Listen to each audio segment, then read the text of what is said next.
गोपाला भजो गिरिधर गोविंद गोपाला भजो मुरली मनोहर नंद लाला भजो मुरली मनोहर नंद लाला भजो गिरिधर गोविंद गोपाला भजो गिरिधर गोविंद गोपाला भजो मुरली मनोहर नंद लाला भजो मुरली मनोहर नंद लाला भजो गिरिधर गोविंद गोपाला भजो गिरिधर गोविंद गोपाला बोलिए वृंदावन बिहारी लाल की जय जय श्री राधे जय जय श्री राधे।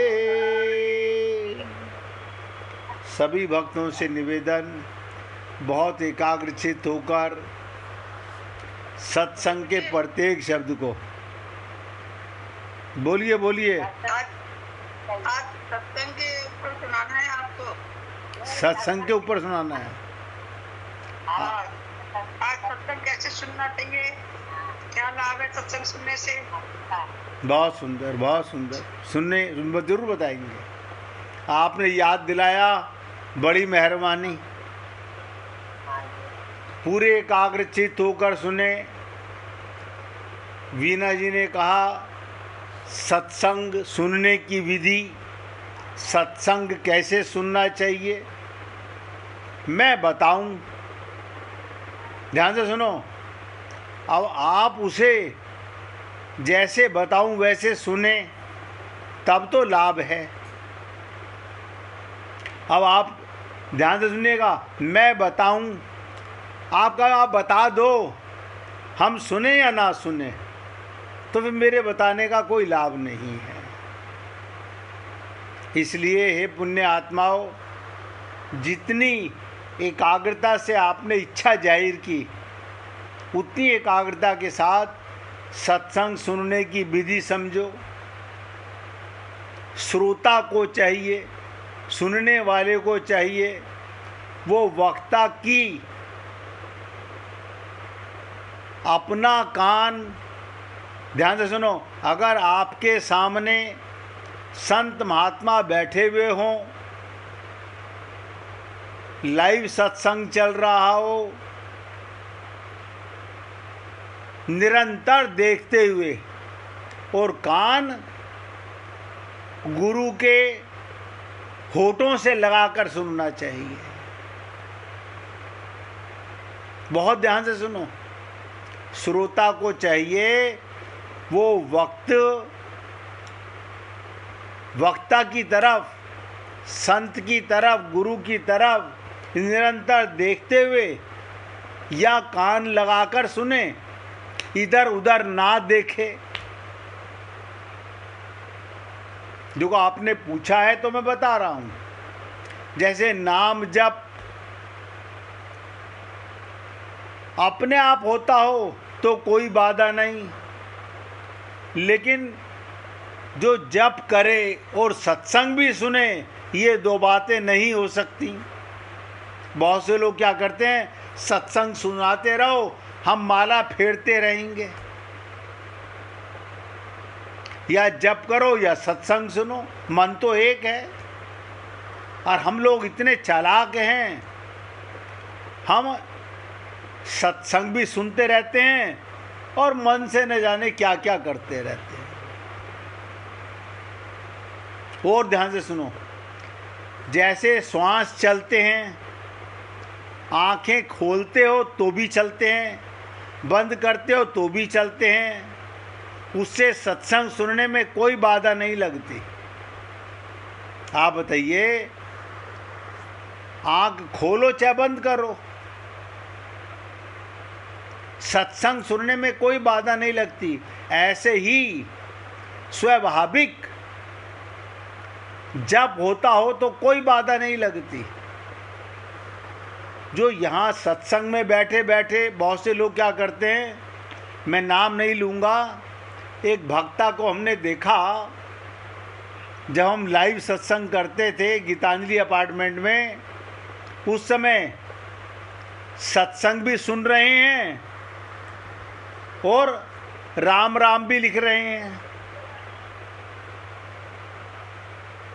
बैल बजिए, यानी सत्संग भी सुन रहे हैं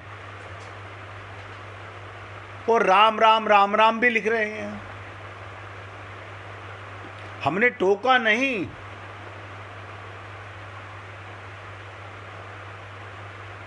ऐसे लोग सत्संग नहीं सुन सकते,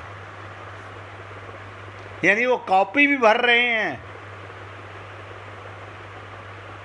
राम से कुछ लेना देना नहीं है, कॉपी भरने में लगे हुए हैं।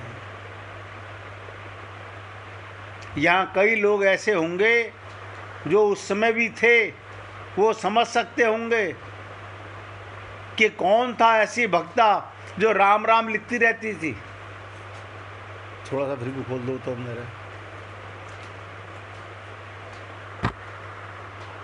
जो काम करो तो मन लगाकर करो, भोजन भी मन लगाकर करो, ऐसी आदत बन जाएगी तो हर एक काम में बुद्धि काम करेगी। एक माला जप मन से करो और मन से ही उसको गिनती करो। आप सोचो, एक माला जप मन से ही करो और मन से ही उसकी गिनती करो, ये मन लगाने का अचूक उपाय है। मतलब किसी का सहारा मत लो। हम माला हाथ में ले लेते हैं और क्या करते हैं, 1 2 3 राम राम राम राम। क्यों? हमें पता है 108 के बाद में हमारे को पता चल जाएगा एक माला हो गई है। तो मन से करो और मन से उसकी गिनती करो, देखो मालूम पड़ जाएगा। ये मन लगाने का अचूक उपाय है। यदि किसी को सत्संग सुनना आ जाए, अब बहुत ध्यान से सुनो, आप और हम लोग रोज सत्संग सुनते हैं। यदि किसी को सत्संग सुनना आ जाए तो बड़ा विद्वान बन जाए, भाग्यशाली कहलाए। पढ़ा लिखा उतना विद्वान नहीं बन सकता, पोथी पढ़ने से विद्वान नहीं बनते। सत्संग से सब तरह का ज्ञान होता है, जबकि ग्रंथ से एक विषय का ज्ञान होता है। यदि कोई व्यक्ति गीता का ठीक तरह से अध्ययन करेगा तो हर एक विषय में उसकी बुद्धि प्रवेश करेगी। भगवान और उनके भक्तों का चरित्र पढ़ने से अंतःकरण जितना शुद्ध होता है,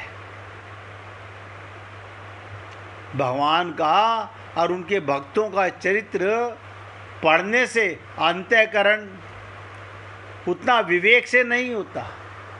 कारण विवेक में असत की सत्ता रहती है, पर भगवान के चरित्र में केवल सत्य रहता है।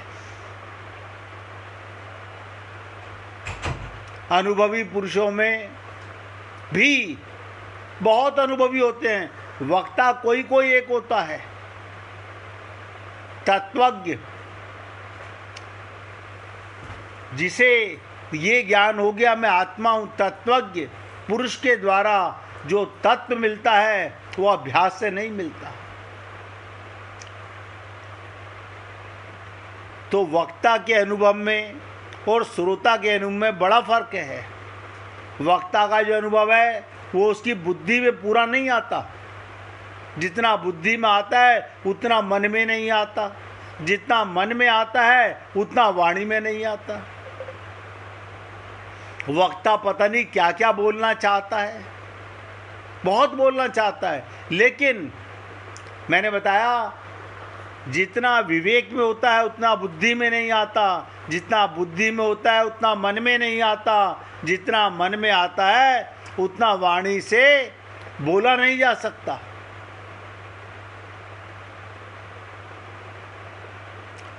अब वाणी से निकली हुई बात को श्रोता जितना सुनता है, अब ध्यान से सुनो, संत के मुख से निकली हुई वाणी को श्रोता जितना सुनता है उतना मन से मनन नहीं करता।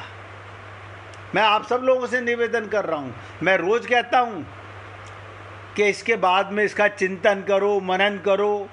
मैं तो यहाँ तक कहता हूँ आपस में चर्चा करो, लेकिन उस समय तो हमें लगता है हमने सुन तो लिया, हम समझ गए। जितना आप मनन करते हो उतना बुद्धि से निश्चय नहीं करते, जितना निश्चय करते हो उतना अनुभव नहीं करते।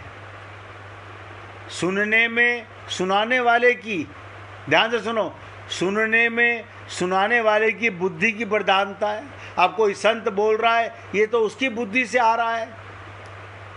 पुस्तक पढ़ने में हमें लगता है हम सत्संग सुने या सत्संग पढ़ें, दोनों एक ही तो बात है, एक बात नहीं है।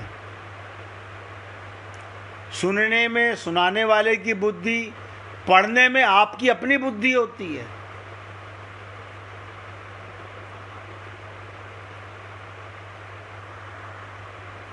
और बता दूं,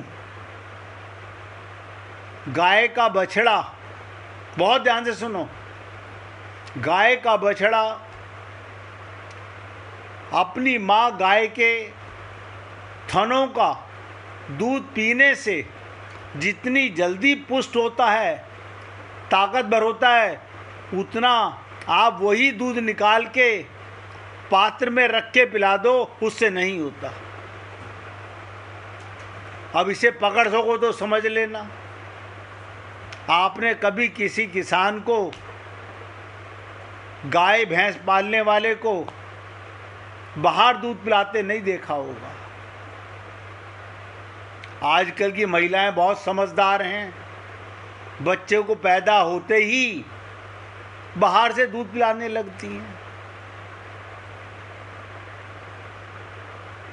इसी प्रकार तत्व ज्ञान अंतःकरण से नहीं होता, वहां करण भी नहीं रहता और कर्ता भी नहीं रहता।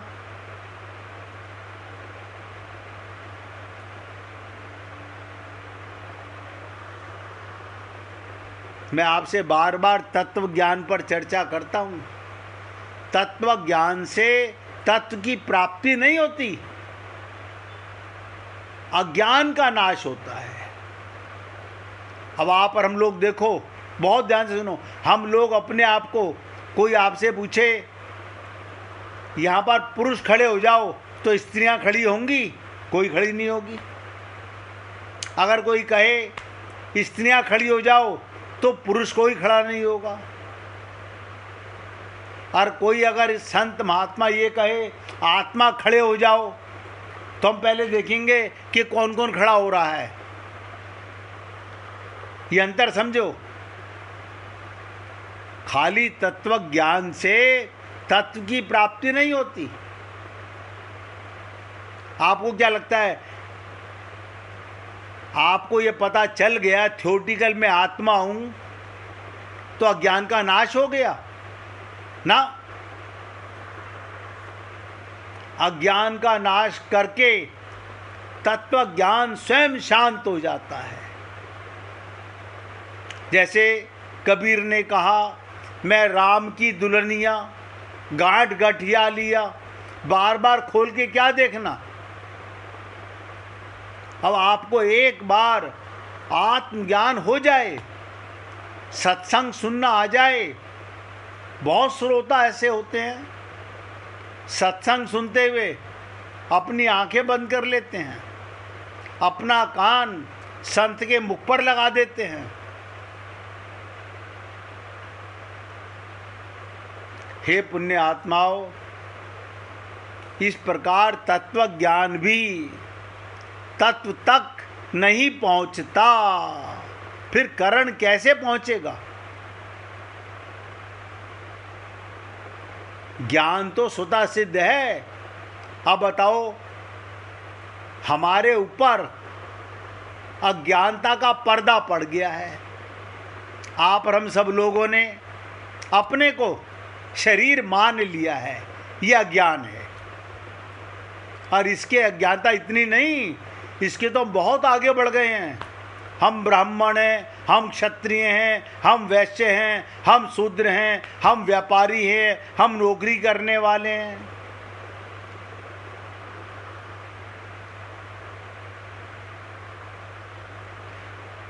अपना नहीं पता, जो गलत पता है उसके साथ न जाने कितना बड़ा प्रस्ताव पता है हमारे को। अगर अपना पता हो तो अपने का पता हो।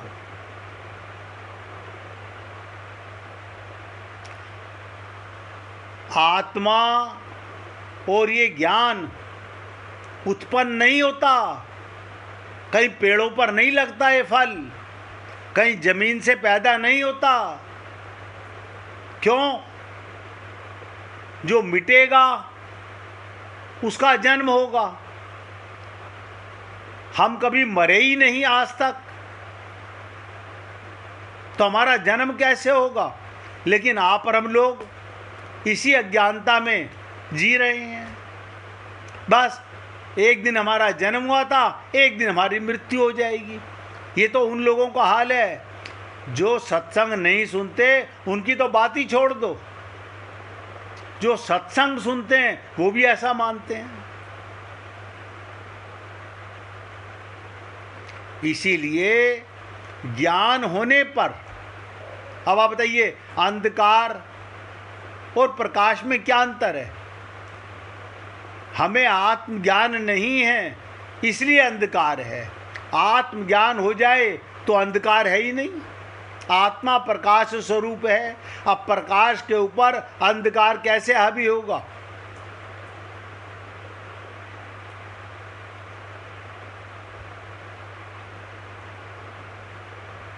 इसलिए ज्ञान होने पर, आत्मज्ञान होने पर ऐसा नहीं होता कि पहले अज्ञान था अब ज्ञान हो गया।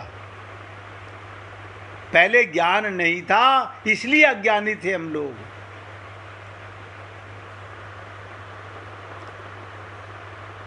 इसलिए रोज सत्संग सुनते हैं, लाभ क्यों नहीं हो रहा। राजकुमार जी बार बार पूछते हैं हमारा कल्याण कैसे होगा।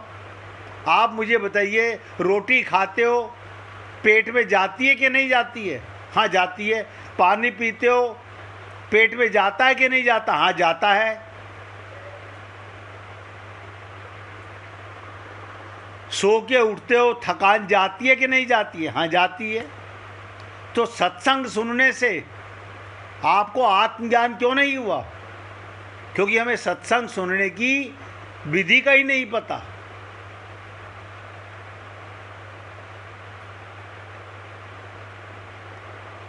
हम किसी को क्या कहें, हम आपको बताते हैं। हम अपने घर में कोई सत्संग सुन रहे हो, कोई भी वो टोक दे, मैं तुरंत रोक देता हूं। एक शब्द आगे पढ़ना पसंद नहीं करता।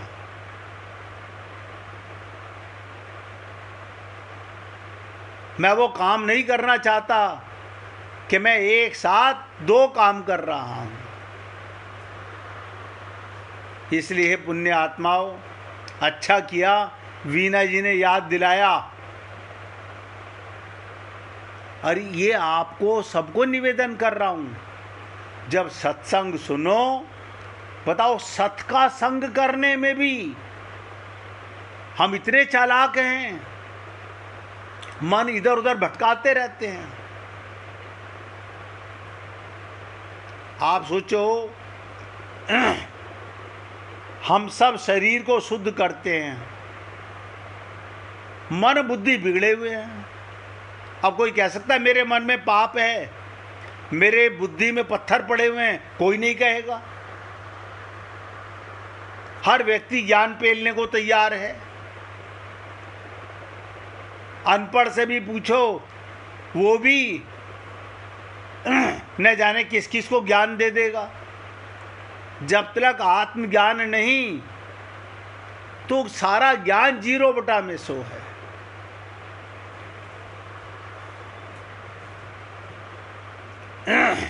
अगर अभी भी किसी को समझ नहीं आया हो कि सत्संग कैसे सुनना चाहिए, तो दोबारा बोल रहा हूं 2 बातें।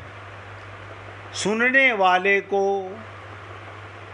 बोलने वाले की तरफ या तो निरंतर देखता रहे, या अपना कान उसके होठों पर चिपका के रखे। मन है एक ही जगह लगेगा। धोखा मत दो। मैंने कहा नहीं, बहुत से लोग सत्संग सुन रहे हैं, माला भी हाथ में घुमा रहे हैं, राम राम भी लिखते जा रहे हैं। भाई क्या कर रहे हो? हमें कॉपी पूरी करनी है। क्यों? अयोध्या में मंदिर बन रहा है, वहां पर भेजनी है। मतलब तुम्हारे राम नाम लिखने से अयोध्या का मंदिर बनेगा?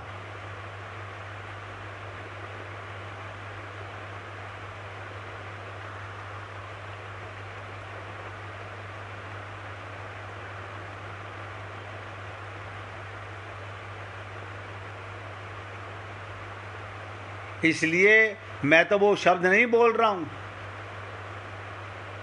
जो संत महात्मा बोल देते हैं। राम सुखदास जी कहा करते थे, यहाँ सत्संग में बैठ के राम राम लिखते हैं, उन्हें घर में समय नहीं मिलता, यहाँ निकम्मे बैठे हैं, इसलिए कॉपी भरते रहते हैं।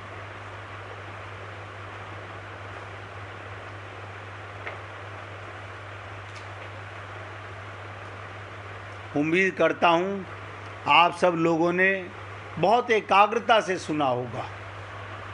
और अभी बोल रहा हूँ, अगर अभी भी समझ में नहीं आया है तो आप अभी पूछो, कल पर मत टालो। ये तो कल की बात आज वीना जी को याद रह गई और उन्होंने पूछ लिया।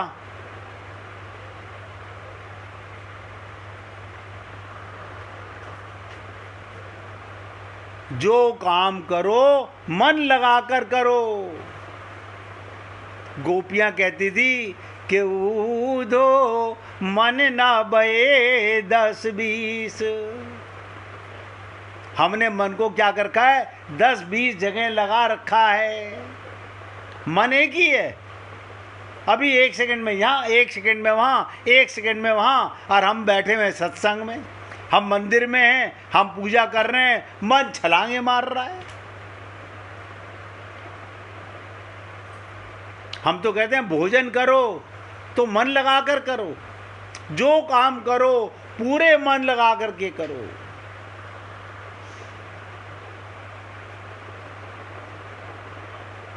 निवेदन करना मेरा कार्य है। अगर अच्छा लगे तो जीवन में उतारिएगा, और उम्मीद करता हूँ कि आप लोग आज जो आपको सुनने को मिला है सत्संग के बारे में, इस पर अमल करेंगे तो बहुत लाभ होगा। अमल नहीं करेंगे तो क्या मैं करूँगा और क्या कोई और करेगा? मन तो आपका है, विचार भी आपने ही करना है कि मुझे इस जन्म में अपना कल्याण करना है या नहीं करना है।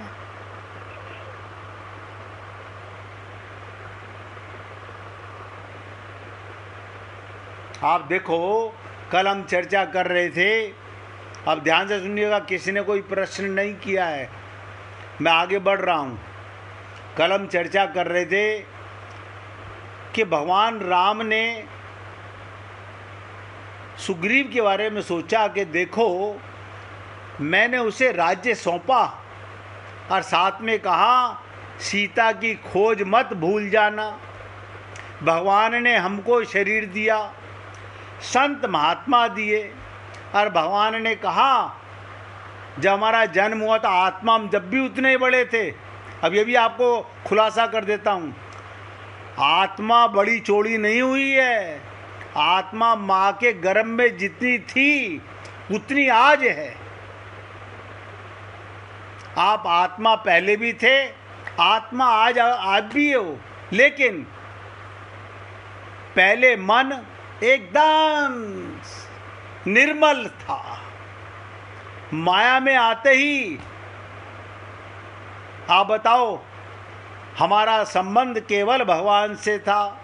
पैदा होते ही हम रोए, और अब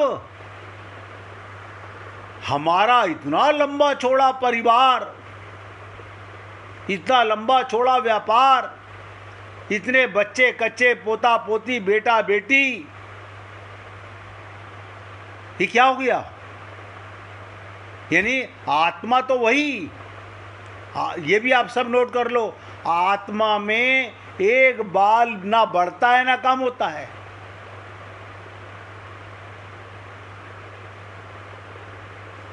हमारे मन में सारा व्यापार बढ़ गया, अज्ञान बढ़ता चला गया, यानी अंधकार बढ़ता चला गया। अब हमने टेम्परेरी प्रकाश, घर में बड़े बड़े बल्ब लगा लिए, बड़ी बड़ी लाइटें लगवा ली, जनरेटर लगवा लिए, इमरजेंसी लाइटें लगवा ली। अब कैसे अंधकार होगा? अरे बाबा, ये बाहर का प्रकाश नहीं, अंधकार तो आपके भीतर है, उसका क्या करोगे? आत्मा चेतन प्रकाश स्वरूप, और मन के ऊपर अंधकार ही अंधकार।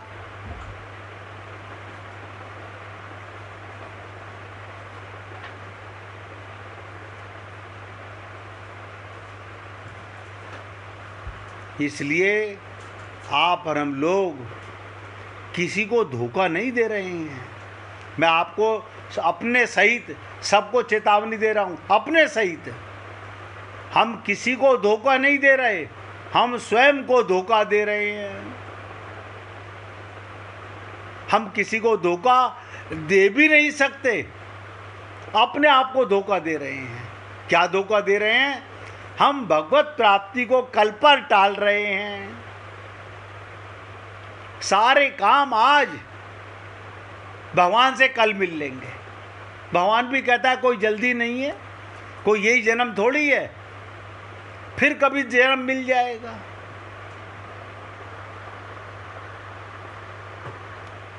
इसलिए हे पुण्य आत्माओं, बस मन आपका है, आपके पास है।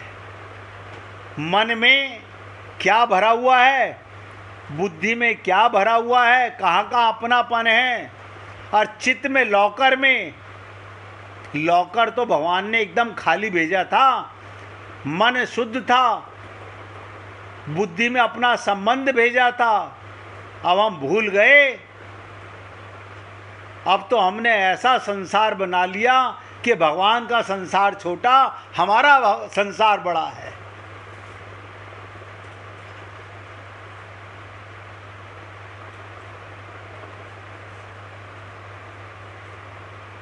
निवेदन कर रहा हूँ, अभी कुछ बिगड़ा नहीं। गुरु क्या करते हैं, संत महात्मा हमारे जीवन में आके क्या करते हैं, इसकी चर्चा करेंगे 1 मिनट भगवान का कीर्तन करने के बाद। हरि बोल हरि बोल, हरि हरि बोल।